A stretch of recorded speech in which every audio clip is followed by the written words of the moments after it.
So you're thinking of selling your investment properties. Have you thought about the tax consequences? Just at the start, I'm not a tax professional.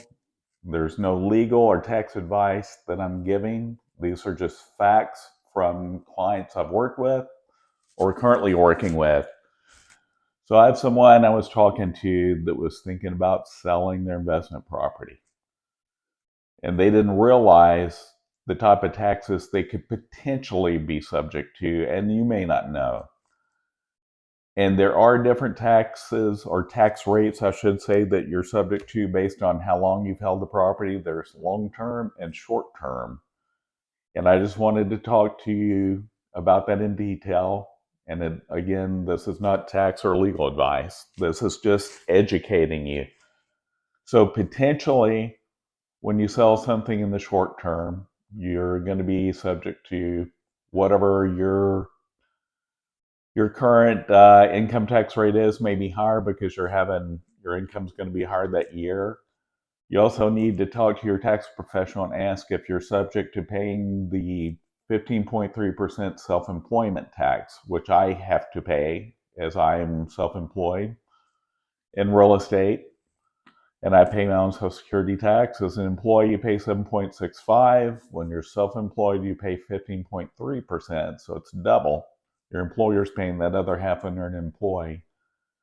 The other thing you need to find out is, are you subject to the additional 3.8% tax potentially? If you're selling long term, you're subject to whatever the long term tax rate is for your income bracket, and potentially maybe the self employment tax and that additional 3.8%. So I wanted to talk about this because a lot of people think, oh, I just buy and sell, buy and sell, buy and sell, and not worry about the taxes.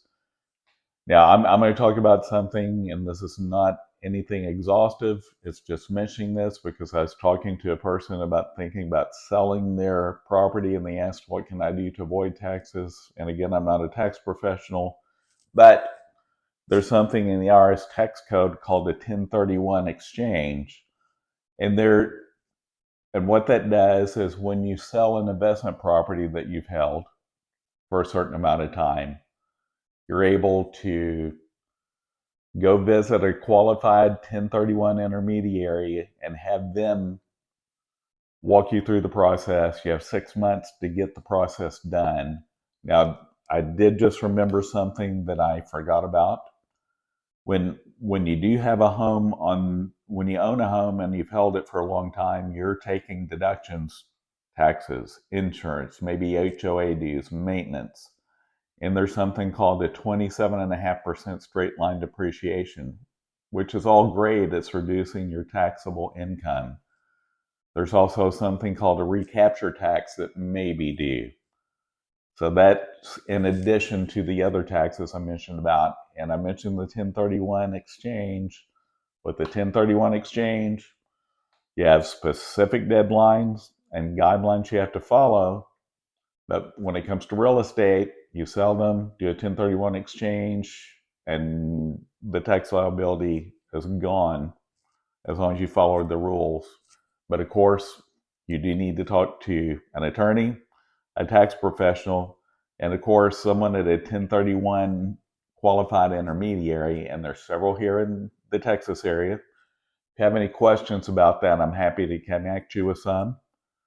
And also, there are CPAs that do specialize in real estate. I know a couple. Hopefully, this was helpful for you. If you own an investment property and are thinking, should I sell? What are my potential tax consequences? Again, as I said, this is not tax advice or legal advice. You definitely want to seek the advice of your attorney and a tax professional. But hopefully, gives you some food for thought, questions to ask those that you're working with. If I can be of any help, all my contact information's at the end of this video. Look forward to hearing from you. And if you have anything you want me to talk about, happy to do so. See you next time.